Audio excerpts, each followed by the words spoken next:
ગુજરાત પોલીસનો ચર્ચાસ્પદ મુદ્દો હાલ જો કોઈ હોય તો નીતા ચૌધરીનો છે, કેમ કે આ સીઆઈડીમાં ફરજ બજાવતા નીતા ચૌધરી અને તેમના સાથે ઝડપાયેલા બુટલેગરે પોલીસ પાર્ટી પર હત્યા કરવાનો પ્રયાસનો આરોપ લાગ્યો છે અને સેશન કોર્ટના હુકમ બાદ આ નીતા ચૌધરી લાપતા છે।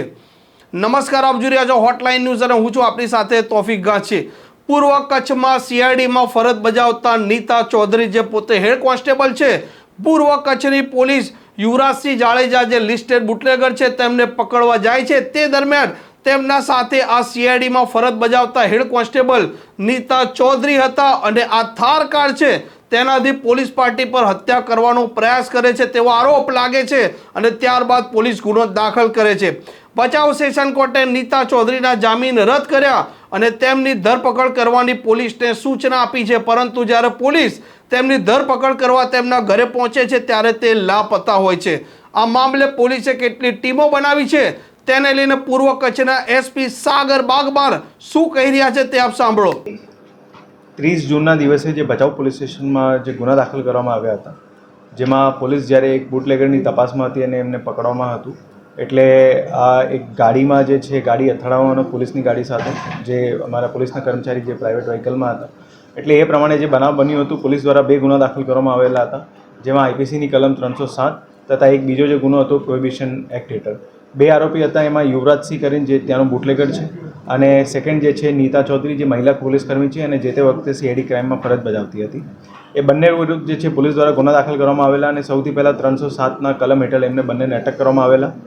પણ નામદાર કોર્ટ દ્વારા 3 તારીખે જે છે આમાં નીતા ચૌધરીને જામીન આપવામાં આવેલા હતા, જેના આધારે પોલીસ દ્વારા તાત્કાલિક જે છે તે દિવસે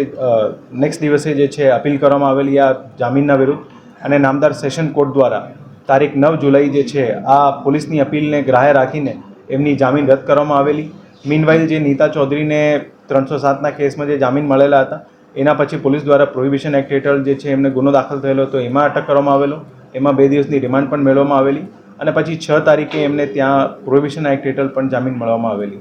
એ બંને ગુનાઓ હેઠળ જે છે એમને શનિવારે 6 તારીખે જામીન મુક્ત થયેલા। મીનવાઇલ પોલીસ દ્વારા જે રિમાન્ડ અરજી જે બેલ અરજી હતી એ જે દાખલ કરવામાં આવેલી હતી, એમાં નામદાર કોર્ટ દ્વારા 8 તારીખે સોમવારે એમની હિયરિંગ રાખીને 9 તારીખે જે છે એમની બેલ કેન્સલ કરવામાં આવેલી। પોલીસને જ્યારે આ બેલ કેન્સલ કરવામાં જે છે ઓર્ડર મળેલો ત્યારે તાત્કાલિક જે છે એમના જે અલગ અલગ ઠેકાણાઓ હતા એ તપાસ કરવામાં આવેલી। અત્યાર સુધી જે છે આ નીતા ચૌધરી જે છે પોલીસને નામદાર કોર્ટના ઓર્ડર પછી એમાં મળી નથી, પણ અત્યારે અલગ અલગ અમારી ટીમો લાગેલી છે અને અમને આશા છે કે થોડા દિવસોમાં અથવા તો ઝડપી સમયમાં જે છે એમને પકડી પાડવામાં આવશે। એમના જે અલગ અલગ વેરઅબાઉટ્સ છે એની સાથે સાથે જ્યાં જ્યાં પ્રોબેબલ જે છે એમની પ્લેસીસ હોય એ બધી જગ્યાઓ પર પોલીસ દ્વારા જે છે એમની તપાસ ચાલુ છે। ખાસ કરીને આટલું કોન્સ્ટેબલ હોવા છતાં વૈભવી જીવન જીવતી હતી, સસ્પેન્ડ તેમને કરી દેવામાં આવી છે, પરંતુ આર્થિક સોર્સ છે એ બાબતે શું પોલીસ તપાસ કરશે? એમની પણ જે છે તપાસ કરવામાં આવશે અને એના આધારે એમની કાર્યવાહી થશે।